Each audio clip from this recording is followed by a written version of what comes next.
Dadi nadyan to Pak Gareng niku dereng nembang utawi dereng ngendika ingkang humor-humor. Piyayi mirsani Pak Gareng niku joget ngoten pun marem jatosipun. Nggih, mboten mengko darake seniman bisu, Mas. Mboten ngoten tegese mboten bisu niku mboten. Saderengipun jenengan niku nembang, jenengan niku dialog utawi monolog niku jenengan minggah panggung joget ngoten niku wis gawe seming rasa. Nggih. Apika mboten ning nggih lumayan. Pintera mboten ning nggih iso. Nggih. Tegese iso niku pas anut irama, anut kendang. Dadi mboten kaya penari-penari lulusan sekolahan ngoten nika mboten wong kula otodidak. Nadyan to otodidak ning jenengan niku wiwit saking bapak, ibu, simbah niku gareng sedaya to? Mbah mboten. Oh, mbah mboten. Kemeruh berarti kula niki, Pak. Nggih. Mbah dalang malah, Mas. Ibu lak nggih gareng Piyai Putri. Nggih, gareng. Ah. Gareng yen rikala lakon gareng kembar teng wayang Wong Esti Pandhawa, siji bapak, siji ibu. Nggih. Turune teng kula, siji Mbak Yu kula. Mbak Yune jenengan nggih gareng. Nggih. Wah. Jane apike suatu saat ngoten jenengan jak to ngoten niku sing Mbak Yu jenengan niku lho. Dadi loro garenge ya to ngoten lah. Dawa preso kabeh men ora penasaran nek jenengan sak keluarga gareng kabeh. Lah niku tergantung undangan, Mas. Jane nggih saged nggih jane. Nggih iso, tergantung undangan ora diundang kok teko nu. Tanggung jawabe sapa? Bose to ngono ki lak dereng ngertos to para-para niku Mbak Yun jenengan iki dados gareng ben ngerti kan kudu dipromosikan dulu kaya apa kiprahe ngoten. Nek nggih wong pun tuwa tegese Mbak Yu kula wong lete enten kakang kula lagi Mbak Yu kula tegese pun umur. Nggih. Dadi nggih polahe pun mboten kaya riyin, Mas. Oh ngaten. Nggih, nadyan nggih isih iso ning mboten iso maksimal kaya riyin. Nggih. Wong-wong napa-napa niku enten masane kok. Leres. Menawi jenengan mirsani kahanan ingkang kagelar ing dalu menika wonten Desa Ngebung. Nah, Ngantos ya enten parendene para sutresna budaya tasik jenak pinarak. nggih. Nuwun sewu, menawi sore limbukan kathah niku memper. Nganti gara-gara tasik sementen kathahe, ini menjadi bukti bahwa warga masyarakat Ngebung adalah salah satu pelestari budaya Indonesia yang tercinta. Ngoten niku. Bola bali bola. Nggih. Bola bali bola lak kula matur. Pripun? Seniman niku yen ngeten bayarane dobel. Tegese dobel. Tegese dobel niku pun entuk bayaran materi berwujud uang juga bayaran kemaremane ngati. Mareme ati merga Dipirsani. oh, tontonan ditonton. Mergone apa? Seniman apapun tidak bisa lepas dari kata pamer. Waton Apa rasilak wae? batine ya. Ah, yen rasilak karo batine jurusan apa wae seniman itu pamer. Lah yen pamer ora ana sing dipameri kuwi ya tegese ya tanpa guna. Mula tak tarik garis kesimpulan bahwa uang itu tidak segala-galanya. Betul. Ya, mula ana tembung kae. Dengan uang kita bisa membeli jam, tapi tidak bisa membeli waktu. Iya. Dengan uang kita bisa membangun rumah sakit tapi tidak bisa membeli kesehatan. Nggih. Dengan uang kita bisa membeli kesenangan tapi tidak bisa membeli kebahagiaan. Wah, nggih leres makane. Oh. Ning ngeten, nuwun sewu, pancen uang niku mboten nomor 1 ning kanggene Petruk duit. Duit niku tetep nomor 1. Sebabe Mergo duit niku saka DUIT, doa, usaha, iman dan takwa niku nomor 1. nah, yen niku kula cocok. Nggih. Nomor 1 niku kula cocok. Dengan iman berarti kita seseorang yang percaya. Nggih. Percaya akan sebuah takdir. Makane Mas, makane niku enten kalimat melih sing nggih apik Mas. Jangan takut besok kita jadi apa. Jangan khawatir besok kita makan apa. Tapi takutlah kalau sewaktu-waktu kita dicabut nyawanya tanpa bekal apa-apa. Wah, elah iki. Ya iki lho sing mari larang ya iki ngono. Kata-kata mutiara ting jerdul. Wah, aku ki ora mau mutiara ya akeh ya. Tegese iki kata-kata jenengan tuh indah ngoten lho tegese. Lho ya wong ya kabeh iki gumantung umur, nyawang umur Mas. Yen umur sak aku ngene iki ya kudu sinau babakan ngene iki niki. Iki ora ngandani ning ya ajak-ajak kebaikan. Leres nggih. Mergo jenenge maut kematian tanpa pandang bulu siapapun bisa jangkau sewaktu-waktu. Ayo. Ora ngerti wi rahasia ilahi Mas Gareng ya. Ya makane mati. Mati itu iki manusia semua mengalami karena itu sebuah takdir tanpa pandang bulu semua kena akan tetapi datangnya tidak ada yang tahu. Tidak harus sakit dulu dan tidak harus yang tua dulu. Rungokke iki. Rada ra penak iki ngene iki. Lho lah wong iki jenenge tekone ra ngerti iki ini rahasia ilahi. Dadi ora kudu sing tuwa dhisik, ora kudu lara dhisik. Sewaktu-waktu iso teko. Setuju kula nggih setuju. Mila saking menika sing jenenge pati niku lak rahasiane pangeran awake dhewe kudu waspada ngati-ati lan uga tansah tumindak ingkang becik to Mas Gareng. Lah mula aku iki mau mengingatkan masih muda pun harus tetap ibadah yang tekun karena sewaktu-waktu kamu bisa dicabut nyawanya. Ya, mula hati-hati ya. Hati-hati. Ayo hati-hati. Wong ngono jenenge wong, Kowe kuwi. Awake dhewe kabeh ya bakal nglakoni. Tegese ngene lho Mas Gareng. Ya pancen awake dhewe kudu sembodo, kudu ngati-ati anggene ora kok ngenteni. Ya ki gilirane kapan lek dhek ra ngerti. Kabeh ana sing ngerti. Mbok sampean dhisik apa aku sing keri, apa aku sing keri sampean dhisik aku ya ora ngerti ngono lho. Aku ndelok daftare keteke kowe sik. Iya. Ora wis pokoke iki ya cukup dingerteni mumpung isih urip ayo ibadah sing baik dan benar menurut kepercayaan Anda. Amin. Ya, leres. Sik iki genduk lintang iki sing urung nembang ket sore. Lintang alian iki. Heeh, lintang. Bar iki genduk niken. Pancen rada mburi wae nduk niken iki ben semakin kangen, semakin menunggu itu malah semakin asik. Ayo ngono kuwi. Mbak Tuti, oke Mbak Tuti ya Tik. Berdua langsung. Jironen kuwi Gareng iki. Ketoke serik karo Mbak Tuti ngopo to, Reng? Ora serik. Liyane iki do klimis-klimis iki rambutnya disablon dhewe. Kemajuan kuwi semir, toning. Oh, toning. Heeh, ngono. Pak De, biasa wae Pak De. Iya. Aja getak-getak. Iya, Tut. Wayah-wayah niki aku golek-golek lho biasane. Piye? Aku rasa mbok goleki tak kek Tut. Wong kok senengane. Yo sayang ora. Sini sampean di tengah laki-laki tuh di tengah. Nah, diapit wong loro. Tengah mriki. Pancuran kapit sendang. Lah, Wis ge mancura kono. Ya pol-pole ya. nggih kula pun mampet Pak yo yo. Iki lho pancurane iki lho. Tak pancurke pol-pole ya mung tekan sak polok. Gawe suwung ya Pak De. Iki cah nom-nom diapit cah nom-nom dawa umurku wae. Amin. Panjang yuswa nggih Pak De. Amin. Weh tenan. Sik, ki jenengmu sok Lintang sapa, Nduk? Lintang Pambayun. Lintang Pambayun ki tuwa dhewe ya. Nggih. Oh, mbarep. Barep kula. Lintang ki cahaya, memberi cahaya keluarga, anak nomor 1. Nggih. Kowe Tutik sapa? Kula Trihastuti Retnawati. Anak nomor 3 kowe mesti. Nggih. Nah, aku ngerti. Lah nek trine apa pancen? Enek Tri. Hastuti apa artine? Has kuwi bagian tubuh. Apa? Tubuh sapi. Hasam urat. Wah. Has itu hasil. Kowe donekke asam urat kae. Ora asam ya hasam. Ayo. Hasil hubungan bapak dan ibunya. Nah, rasa digenahke Pak De. Hasil tum. Undum. Tumpang Tindih. Lah, kene ya mudeng Ade. Jeneng kok ngeri ya. Ayo. Lho Retnawati itu bagus loh. Wati itu sugih. Retno kembang wati ki wedok diaturi ya. Bakul kembang sapa kuburan to, Nduk? Mboten nek Pak De. Ora wis kene ayo kene Aku di taman yang indah. Kene gen disorot lampu gen ketok semirane. Tembange sambung wanci dalu ya. Nah, coba kaya apa. Engko duet cah loro kuwi. Oh, cocok. Bawane. Ayo, dandang gula.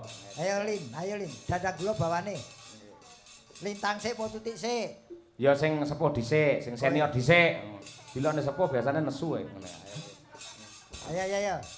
Angger wis kulite gampang dikrathak ya tuwa. Ayo. Kisut Malah ora. nglungsungi ya Pak D. Nggih. Mangga bawanipun. Nanu. Nah.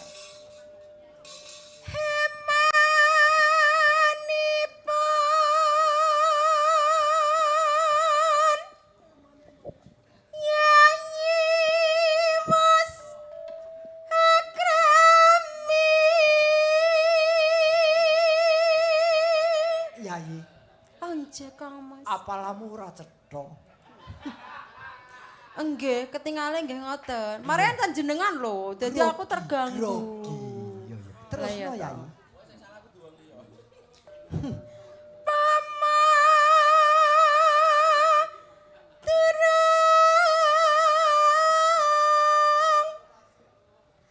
San ingkang hanggarwa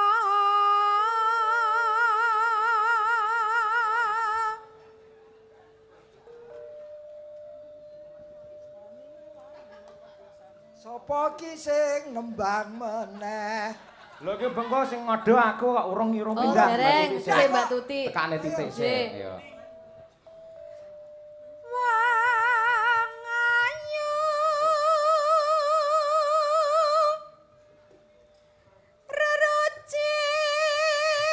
rerucit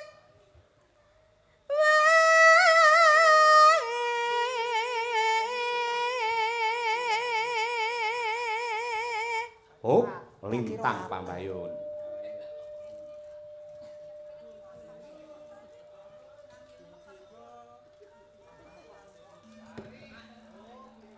Peran. Pripun wau? Napa cakepane, Bu? Prahoto. Ayo. Pramuka. Prabayar. Peran dene maksa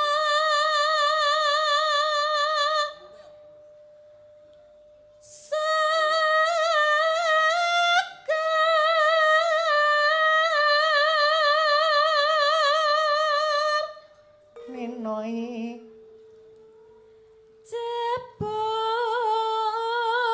jebul Kang Mas uga anggelat nglanggati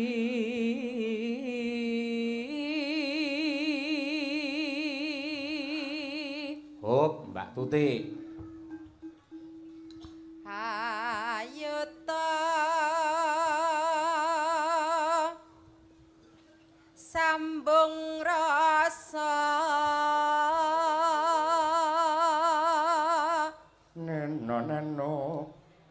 nanging wanci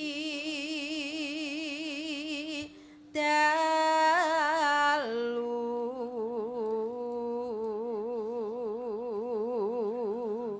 Terus, Ti. tan ana ingkang ngrupeda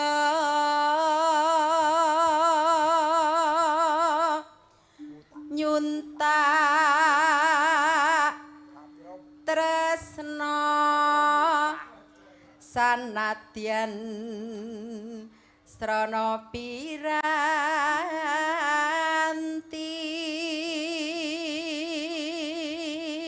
Masuk. gambarmu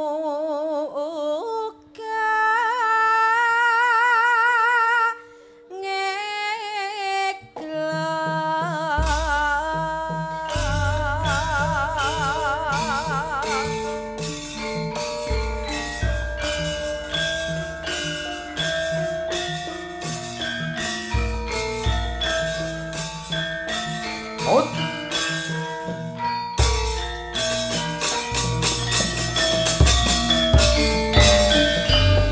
Lintang Pambayun. Yo. sing gedhe pak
blotok kuntak kudet. Oh. Pak Gareng.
Dangdut Kislo Mas.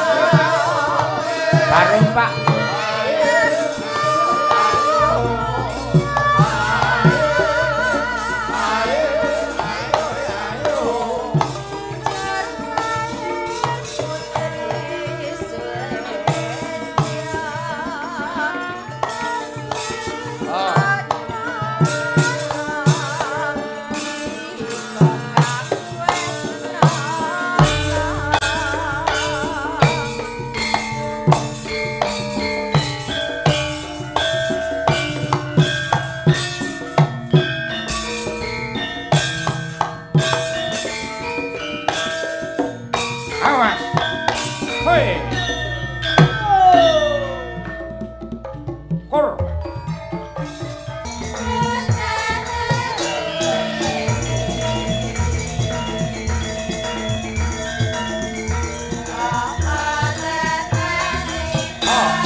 Matur sembah nuwun karya Rama Haji Sukron Swanda Blitar. Sambung wanci dalu. Ngaten Mas Gareng. Nggih, wah, lagi musimnya sekarang berhubungan di waktu malam itu musimnya.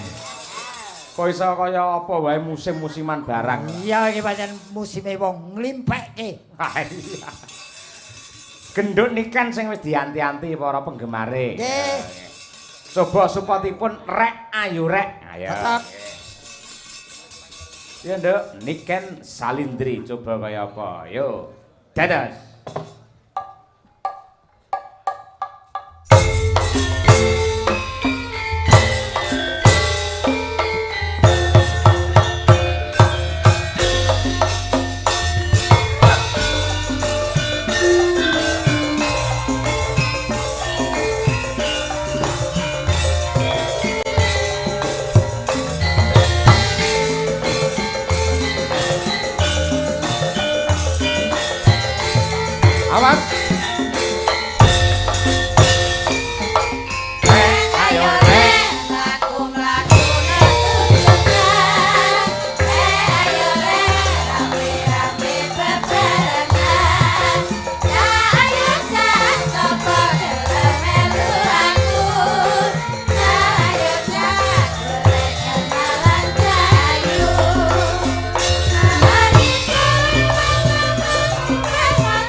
Hei.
Gareng.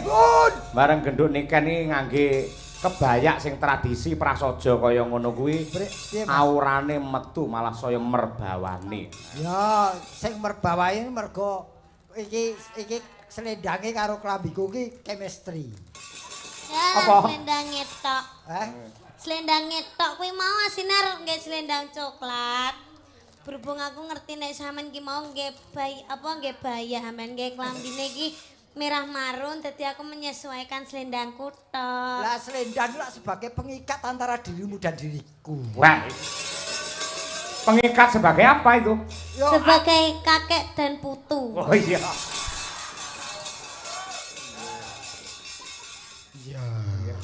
Ya ora lenesu ancen kenyataan. Iya, aku nglegono karo kahanan sing ana. Waduh.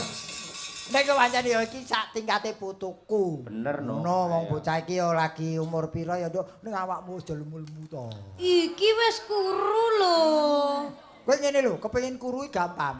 Nyapa? Nyenengono calanan sing ora seneng karo kowe. Kuwi Kah? kuru.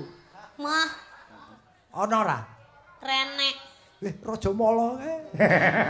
Duh, akeh lho sing antri. Lho kowe iki minyak apa piye kok antri? Ya akeh sing do pengen cedak karo aku, tapi kan yo kabeh tak ora tak seleksi ya, tak tolaki kabeh Padi. Wah, sebabnya apa? Apa sebabnya? Aku wong polisi nyenengi aku moh. Terus Dalang nyenengi aku moh. bener yang dalang nyenengi kowe ra entuk kowe. Bener, Pak Duwo. Setuju ta? Regane setuju. bojone akeh biasane. Bener. Oh, buktine aku ya mung siji no ya. Mergo kepepet. Ayo terus. Terus nomor telu enek dokter nyenengi aku moh. Lah sebabnya? Sebabnya sik cilik urung wayahe. Selek wis wayahe. Jadi kabeh mau alasane mergo umurmu urung nyandak. Heeh. Oh. Ya paling ya 5 tahun kas lah. Waduh ya wis mundur weh, cah. Dan Lah apa? apa? Lagi kanca-kancamu ana sing naksir Loh, 5 tahun. cinta itu ya, wane kok 5 tahun, 10 tahun itu akan sabar menanti. Lagi kangge mbuktekke wong iki cinta utawa ora, ya kudu ngenteni ngono kuwi. Lah grubyak ngene malah sosok ndang bar. Sik to nyawane iso bertahan sehat iki lho. Loh, Engko entuk 5 tahun engka 10 tahun engka entuk kowe mung kari teolah. ya golek liyane. Oh ngono, ora kudu kuwi. Ora kudu kuwi, wong lanange akeh. Tipene wong lanang sing dadi kriteriamu ki apa? Sing ngireng. Wis poin siji wi, poin siji. Ayo. Sing ireng Cilik. brewoken. Oh, Terus ora cilik. brewokan iki. Ya dhuwur, gedhe dhuwur. Awake menthek ngono kae. Lah kono mau jero ana. Wih, Wan Purba ya. Manusia purba. Ya ora ngono kuwi. Pas ngene lho, Chan. Gah, manusia. Ning sama sekali enggak ada ya terbersit pikiran jenengan ini. So aku pengen dadi bojone dalang. Ora ana ya, Nduk. Nggih. Mboten ngertos. Nggih. Ya, ndak ya. Enggak. Ya semoga kan jodoh di tangan Tuhan. Betul. Bosok jodohku dalang, poso apa PLN, apa tukang son, apa kan ya ndak ngerti. Iya. Aja tukang son. Loh, Lah, ngapa? kan jodoh nggak ada yang tahu. Dadi tukang son iki jadi plorat-plorotke wae kowe. Lah tukang Apane? PLN. Lah nang ngene iki. Lah PLN. Apane? Tukang PLN iki. Oleh ora kuwi? Aja. Nyapa? Munggah mudul, voltasene munggah mudul. Yen pas karep munggah, yen ora karep voltasene mudul. Wah iya. Wis kene wae, gumantung sing gawe urip. Heeh. Wis, Yang apapun penting aja ke susu. susu. Wis, santai wae, jalani hidup dengan apa adanya. Jangan apa adanya. Temengi saiki kan nganu to Adanya apa? Pak. Fokus kerja dulu. Betul. Wis cita-cita apa, Nduk? Lumpukne duit. Ndik nggo apa? Cita-citamu apa? Ki mbok Cita-citaku. akeh sing do ngerti cita-citamu apa. Wong kowe ning tanah suci wis kelakon. Cita-citaku pengen jadi orang kaya. Lah yo wis to, Nduk. Loh, yang namanya kaya itu harus bisa beli helikopter. Saya belum bisa beli helikopter. Lah mbok omong mau sing dodol kono ya ana lho. Wis plastik Ora ya. ngono kuwi. Mabure gur semene tapi. Ora ngono kuwi. Ya ya ora apa. Bercita-citalah setinggi langit. Biar itu merangsang hidupmu untuk selalu aktif mencari rezeki yang Pokok halal. prinsip saya itu hanya satu. Apa, Nduk? Bekerja kelaslah sampai kamu itu belanja tidak memandang harga. Oh, gampang. Carane? Ora usah mandang harga toh. Oh, Gampang. gampang. Terus, gampang terus lek enteke puluhan juta terus piye? Loh, Lek ra duwe dhuwit, ayo. anggere kowe iki rono nggo kacamata ireng lak wis ora ketok. Lah terus masalah totalane piye? Lho tetep bayar. Lah sing bayar sapa nek nganti ora sugih? Ya kowe dhewe masa aku dudu bojone kok bayari. Lah iya kan makane bekerja keras lah. Tapi betul, bercita-cita setinggi langit dadi apa wae ora masalah, sing penting positif, ora nerak hukum agama lan negara. Ya, Wis ngono ya. betul. Apa cek entuk jodoh wong sing gemati, wong sing iso ngomong kowe njaba Amin. jero. Amin. Ora sugih ora apa-apa, sing penting setia. Nah, Kandhane bener. Terus yang penting nih anu, Nduk, romantis. Romantis itu tidak memandang umur. Alah kadang romantisnya lek ketemu Pak, lek ditinggal bojone ning ndi ngono wis PC liyane kadang. Biasane lho wong lanang iki. Ya, biasa. romantis yen sing gender ki romantis rokok mangan gratis. Apa ora padha ndek bojo tarsan gandul terus. Lho lek bab iki kowe kudu nyontoh aku karo Bu Kesi, Nduk iki. Apa? Karo mbokmu. Aku ambek anake wis 4, ning tetep romantis. Oh, Lho, wingi iki ning Grand oh, Mall oh. Solo tak gandeng tangane Bu Kesi. Oh. Ya. Lek ora tak Berarti gandeng setia kowe. Ora, lek ora tak gandeng ku njukuki apa-apa ning kono ndak. Salah berarti. Hop. Tiwas atiku seneng, Pak. Tiwas aku wis bungah ngono lho. Ning ngendi-endi sampean ora aku romantis, aku mbok gandeng tanganku. Tempone timbang mbok jak ning dian ngono ternyata ben aku ora njukuki dadan apa-apa ngono to. Apa? Kebangetan dalang sugih karo bojone cetil, Pak. Wong lanang bojo kok ngono ki apa ya? Lah iya ta Pak De, terus piye aku penake? Mangane Bu aja ndek bojo dalang, ganti Bu. Weh, denggele mlocot. Weh, ora oleh niken ngawut. Aja lek tinggal mbokmu Pak aku ya lara Gareng kabeh. ajare ngono wae mau. Aku ora melu aku. Ora tanggung jawab gareng ya ora. Mboten, Pak. Ora kok Nduk, ning tenan kok Nduk. Bapakmu iki masih yo aku karo bapakmu iki aku anak-anak papat. Usia pernikahan kami itu sudah 15 tahun. Alhamdulillah senadyan to bapakmu ki ning panggung iki omongane nakal njarake cah wedok. Ning dalam kehidupan nyata, kehidupan sehari-hari selalu romantis karo ibu. Kaya ngono. Tenan kuwi, Nduk. Kan.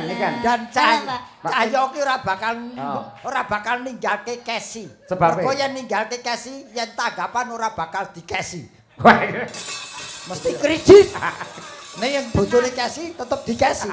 Iya. Tenan Pak, Nduk, tenan lho. Romantis bapakmu iku. Ah, kuwi lho begini anak. Ya contoh sing apik ya, Nduk. Inilah seorang lelaki yang memperhatukan cewek. Istri. Memperhatukan dadekke ratu bojone ya sok-sok ya kenci, sok petik. Ora mesti iya ratu. toh. Ngene lho, Nduk, lek kanggone wong lanang ya, yen pengen uripe iki mulya, dua wanita harus dicintai lahir batin. Satu ibumu, dua istrimu. Maka hidupmu akan dimuliakan oleh Allah Subhanahu wa taala. Alhamdulillah. Kula niku senenge kalih wong lanang niku pokoke sing siji ngerti agama, sing keloro lek gak ngerti agama ya ngerti tutur kata bahasa Jawa kaya cedak Pak Mudin kene. Ya ning Ramudin, ring Ramudin. Agama karo tutur kata sing becik. Ya kuwi mau lho contone sayang karo ibuke karo sayang karo bojone. Lek ibuke wis ndak enek kan berarti cara kasih sayangnya seperti apa ya nyekar. Iya betul. Iya. Dandang gula apa pangkur? Gareng ya goblok kuwi ora. Nyekar ki lho ning makam ki lho. Cucur mamuk. Jagi sembrono. Nggih. Ya Nduk nembang Nduk, coba kaya apa niken Salindri. Wah, jan luar biasa. Napa Pak niki? Iki ketoke lek jaipongan urung mati lho melu aku sampean. Belum tahu. Aku ya kepengin ngerti. Heeh. Aku ya pengen ngerti. Suara boleh serak ning tandange jaipongan. Sing serak ki ya sapa? Ora gandang wis gandang. Aku ya pengen ngerti sampean nganu lho jaipong lho. Oh, aku ora mung jahe kencur, kunyit. Iki wadine wis kesel. Kene yo ngerti kok perintah wong. Ayo, arep bajing loncat? Oke, ayo. Nggih, bajing loncat. Nggih. Mbok kaya apa? Langsung apa dibawani, Nduk, sampean? Langsung mawon. langsung. Oke. siap. Polahe niken kaya ngopo? Nah, nggih. Loh, karo kowe, kok linggo iki piye? Loh, pelatih. Begitu dia KO, aku nyusul. Ora nek aku kata-kata KO, sampean sing KO. Ya aku nambah power. Pelok apa sindro milih ndi? Manut. Oh, manut. Sing Sindro wae. Sing enek bajing loncat. Bajing. Kowe nudimu nek gareng. Sana bajing loncat.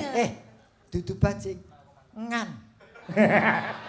Lha nyapa sampean ngomong ngono iki? Lah kowe wong dudet bajing kok aku. Ora ya kurang duding sampean. Lah iki kene mau. Lah kok nyanyi ngene-ngene kok ngepasne nada mosok yo ngetak Tak ngene. pindah kene. Sing enek piye nek kan? Bajing loncat. Awake dhewe wong lho. Ora natap awakmu tok. Aku tembus kena kowe. Ya. Bagus, Iki saking sing nembang sinten? Boleh iki. Ayo, Bir. Ayo, bajing loncat, Bir. Hah? Ngapa? Kowe kok darek sindel nempoh. Ayo ngadeg. Bajing loncat. Bapak, aku pakmu po. Ayo, kene ngimbangi nikan sing. Kene bae. Aduh.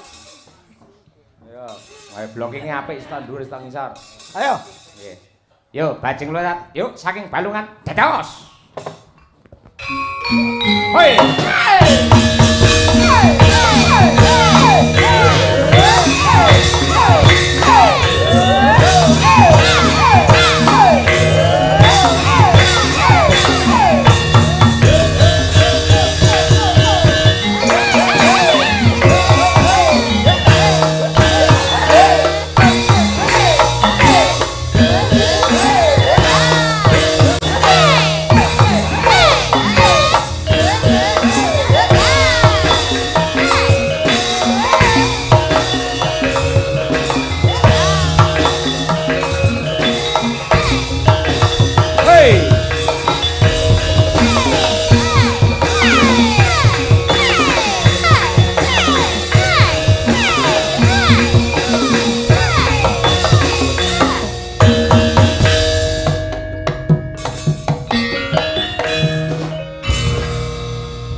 sedayanya.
biasa. Tepuk tangan untuk Niken Salindri dan juga Birgita. Wah, Jan. Iki diarani mau tembungku orang guang babar blas.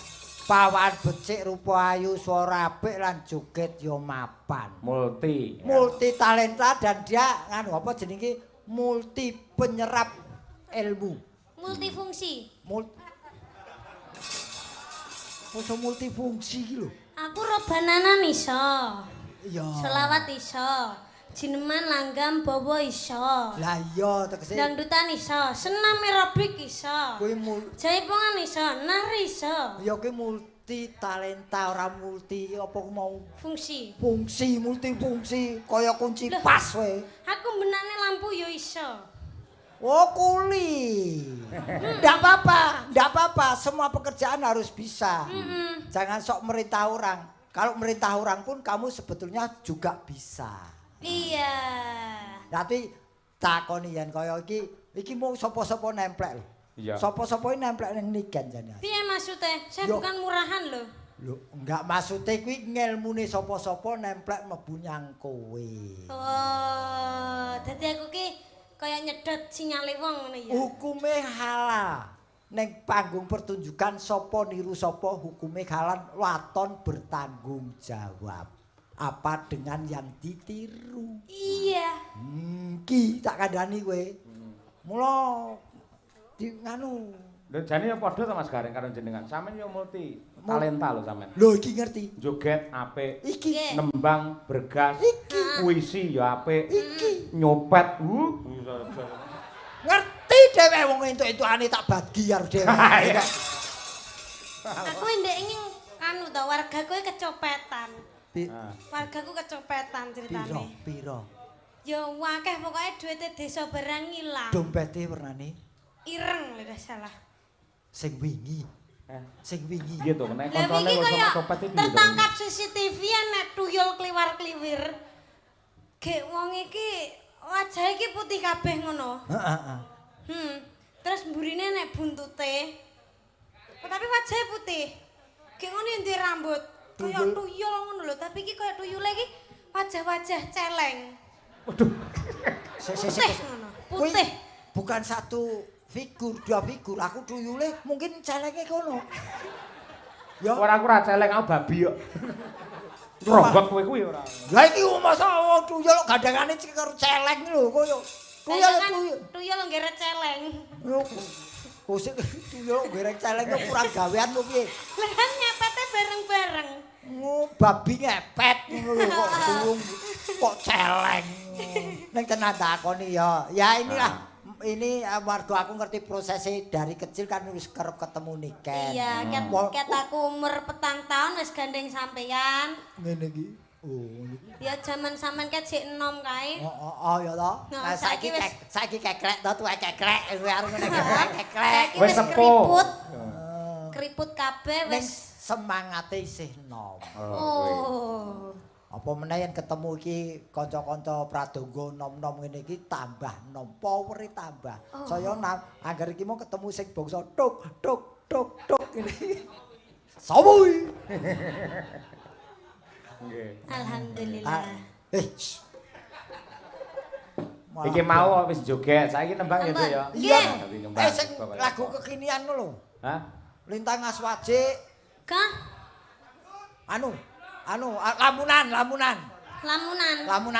Lamunan.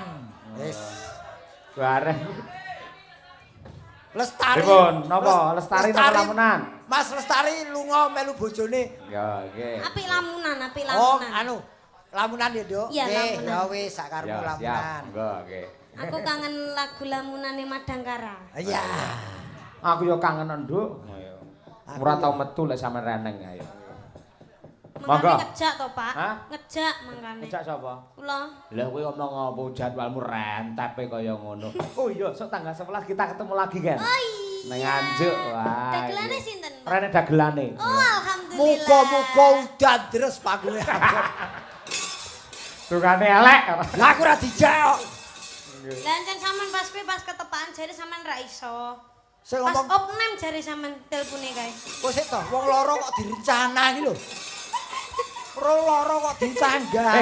Nek rumah sakit itu rong karuan nek lara lho. Heeh. Cek darah iso, cek kolesterol ya. Tapi iso. pas niku pas ditelepon Pak Garing Semarang tanggal 13 nggih? 11. Oh, tanggal 11 sakit apa mboten? Oh, kula opnem niki ngono sampean kaya ngomong ngono. Piye delok iki. Ngene iki. Ayo kowe jago bupati ora tak pilih kowe. Lho wilayah beda Kediri karo Semarang. Iya. Ora arep. Monggo lamunan oleh Niken Salindri. Yo. Ya joget yo. Bergas. Lamunan kok jogeti lho. Bisa.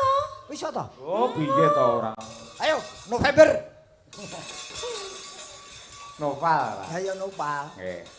Yuk, Niken Salindri, yuk.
energik sing ngedang tanpa nyawang lho.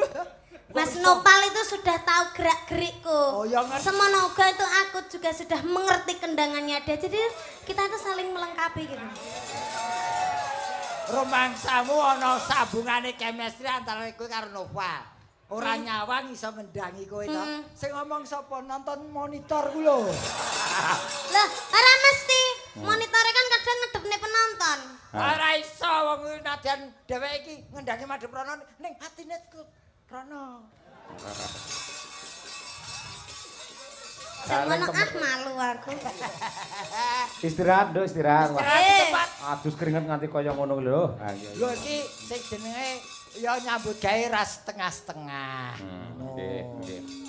Mumpung ditimbali rene ado-ado kok Kediri kok. Ayo. Pokoke esuk nduk Ken. Dalam. Iki rambu iki lek arep sunat bakale. Engko lek sunatan engko aku geni nyambat campur sarine jenengan. Wah. Nggih nyenengke tangga-tanggaku ngengkel ae. Alhamdulillah, pun. Kok bintang tamune tetep gareng.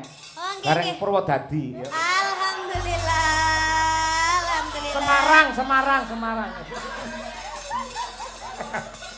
Ulase terus elik ngono lho.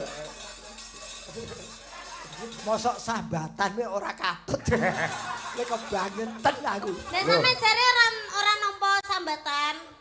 Lho ora nampa sambatan sapa? Aku ki dagelan sing paling care sak dunia. Aku ora dikongkone budal kok. Oh. Aja kok gamelan ning panggung, Nduk. Gamelan ning truk wis dijogeti karo gareng. Lah diselet yo dijogeti ya wisan. Iya kebangetan to diseluk dijogeti iki lho. Apa yang neng ngono. Kok jogeti ya. Ucapkan Mas Gareng selamat sukses untuk warga masyarakat Ngebung dan juga Museum Cagar Budaya ing mapan wonten ing mriki Sangiran klaster Ngebung. Yang pasti jangan sampai terputus hubungan kerjasama antara Ngebung dan klaster sini supaya bisa lebih menyenangkan lingkungan, lebih baik menyenangkan lingkungan dulu sebelum meraih cita-cita.